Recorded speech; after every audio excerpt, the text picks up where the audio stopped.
नमस्कार दोस्तों, मैं हूं परविंदर सैनी। दोस्तों, जिस तरीके से भारतीय जनता पार्टी ने अपनी केंद्र की टीम का निर्माण किया है, या यूं कहें कि उन्होंने अपनी नई टीम बनाई है, और इस टीम में झज्जर से पहले ओम प्रकाश धनखड़ राष्ट्रीय सचिव थे, अब उनके नाम को काट दिया गया है, यानी कि उन्हें इस टीम से बाहर का रास्ता दिखा दिया गया है। लेकिन इसके साथ ही अब कई और बड़े अहम सवाल खड़े हो रहे हैं। जिस तरीके से अगर झज्जर ज़िले की हम बात करते हैं तो यहाँ पर 4 सीटें हैं, जिनमें से 4 सीटों में से 3 पर कांग्रेस पार्टी का कब्जा है, जबकि 1 सीट ऐसी है जिस पर निर्दलीय का कब्जा है।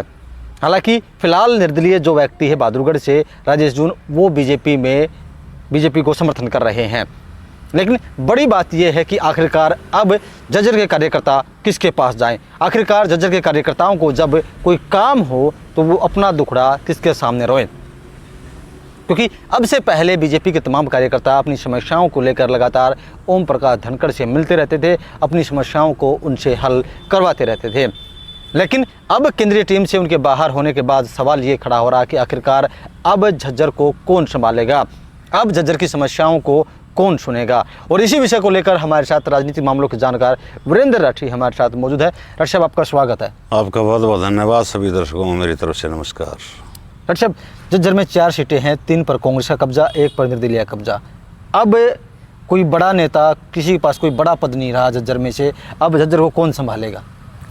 जिस प्रकार से भारतीय जनता पार्टी ने अपनी नई राष्ट्रीय टीम का ऐलान किया है, उस टीम के अंदर ओम प्रकाश धनखड़ जी को जगह ना मिलना तो ये इलाके के साथ एक तरह से अन्याय है। क्योंकि रोहतक और झज्जर एक ऐसा इलाका है, दोनों के दोनों ज़िले, जहां कांग्रेस का दबदबा माना जाता है। भारतीय जनता पार्टी ने एक बड़ा पद ओम प्रकाश धनखड़ जी को पहले प्रदेश अध्यक्ष जी के रूप में दिया था और फिर राष्ट्रीय सचिव के रूप में दिया था। और जिस प्रकार से इनको ये पद मिले थे तो इस इलाके के अंदर भी भारतीय जनता पार्टी के प्रति लोगों का रुझान बढ़ने लगा था कि भारतीय जनता पार्टी के किसान नेता के बारे में भी सोच रही है और जाट कम्युनिटी को भी एक बड़ा पद दे रही है।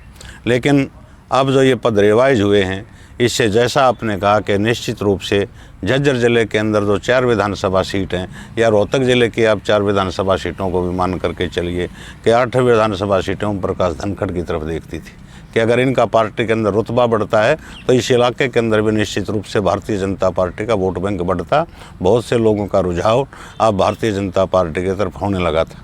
अभी अतीत पीछे आप कुछ समय पहले देखोगे, एक बड़ी अच्छी रैली का आयोजन ओम प्रकाश धनखड़ जी ने बादल विधानसभा क्षेत्र के अंदर करवाया था, जिसमें प्रदेश के मुख्यमंत्री भी शामिल हुए थे और अनेक विकास योजनाओं की घोषणाएँ यहाँ हुई थी, और अनेक सरपंचों ने और अनेक जिला परिषद के सदस्यों ने उस रैली में भारतीय जनता पार्टी की नीतियों के प्रति अपनी आस्था व्यक्त की थी और पार्टी की सदस्यता ग्रहण की थी। डॉक्टर साहब, जिस तरीके से झज्जर की हम बात करते हैं तो ये कांग्रेस पार्टी का गढ़ माना जाता है, भूपेंद्र सिंह हुड्डा गढ़ है। लेकिन अगर यहाँ से कोई बड़ा नेता नहीं हुआ, किसी को बड़ा पद नहीं मिलेगा, तो क्या यहाँ पर बीजेपी पार्टी मजबूत कैसे होगी? कैसे लोगों के अंदर जो है फिर से बीजेपी के प्रति जो प्रेम जागेगा? यहाँ पर भारतीय जनता पार्टी ने जो मुख्य चौधर थी हरियाणा प्रदेश की, वो जीटी रोड बेल्ट के अंदर बांट दी। आप चाहे प्रदेश अध्यक्ष का देखो, चाहे आप उनको देखो, मुख्यमंत्री जी को देखो, चाहे आप संजय भाटिया जी को जिस प्रकार से बड़ा ओहदा मिला है उनको देखिएगा, चाहे मनोहर लाल खट्टर जी केंद्र के अंदर मंत्री हैं, मूल रूप से तो वो रोहतक ज़िले के बनियानी गांव के हैं या नंदाना गांव से हैं, लेकिन राजनीति तो उस इलाके की करते हैं। जो करनाल लोकसभा सीट है, उस इलाके के अंदर 4 महत्वपूर्ण पद भारतीय जनता पार्टी ने दिए हैं। तो जीटी रोड बेल्ट की तरफ ध्यान है, जो गाँव देहात का इलाका है। हालांकि आप देखोगे सोनीपत भी जाट बेल्ट मानी जाती है, केवल 1 सीट कांग्रेस की है। दूसरे कन्नौर से जो विधायक जीते देवेंद्र कादयान जी, वो भी आज भाजपा को समर्थन कर रही हैं। जींद के अंदर आप जाओगे तो केवल 1 सीट कांग्रेस की है, बाकी सारी की सारी सीटें भाजपा की हैं। अब दादरी के अंदर जाओगे तो दादरी की दोनों सीट बीजेपी के पास हैं। भिवानी के अंदर जाओगे, भिवानी की 1 सीट लोहारू को छोड़ दो, जेपी दलाल वहाँ से मात्र 700 वोटों से राजवीर फरटिया से आ रहे थे, सारी की सारी सीटें भाजपा के साथ हैं। अब झज्जर और रोहतक की तरफ जब आओगे तो यहाँ कांग्रेस का कब्जा है। एक निर्दलीय आप मानते हैं कि भाई बहादुरगढ़ से राजेश जून हैं, वो भाजपा के समर्थन में हैं। तो इस प्रकार से जहां आपका किला कमज़ोर होता है, जहां आपका गढ़ नहीं माना जाता, वहाँ एक बड़े नेता को आपने उभारना चाहिए। और जब बड़ा नेता उस इलाके से उभरेगा तो उसके साथ वोट बैंक भी जुड़ेगा, उसके साथ आदमी भी जुड़ेंगे और पार्टी का वोट प्रतिशत भी बढ़ेगा। मेरा तो ऐसा मानना है। सब अब झज्जर के लोग, जो झज्जर जिले के लोग हैं, अपनी समस्याएं किसके समक्ष रखेंगे? कोई बड़ा नेता यहाँ पर अब रहा नहीं। अब झज्जर में सबसे बड़ी समस्या यही रहेगी।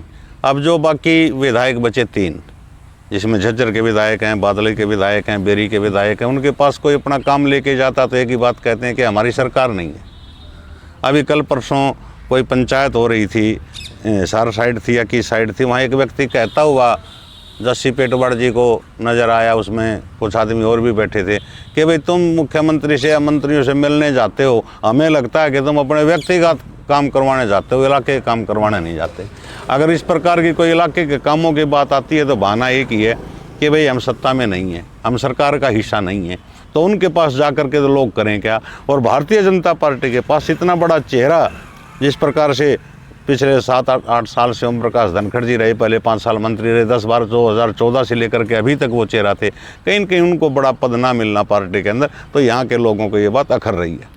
सब आपको क्या लगता है वजह क्या रही, किस वजह से जो है उन्हें राष्ट्रीय टीम से बाहर का रास्ता दिखाया गया? वजह क्या है? देखिए, वजह तो वो तो राष्ट्रीय पार्टियाँ हैं, इनकी अपनी पॉलिसीज होती हैं, अपना इनका तरीका होता है, उनके बारे में तो वही जाने कि भाई कारण क्या रहा। क्योंकि लॉबिंग हर जगह चलती है, कांग्रेस पार्टी के अंदर भी लॉबिंग चलती है, बीजेपी के अंदर भी चलती है। ये वैसे तो कहें तो एक समय था जब ओम प्रकाश धनखड़ जी चुनाव हारने के बाद भी प्रदेश अध्यक्ष के रूप में बन कर के आए, फिर दोबारा चुनाव हारने के बाद भी राष्ट्रीय सचिव भाजपा ने उनको बनाया।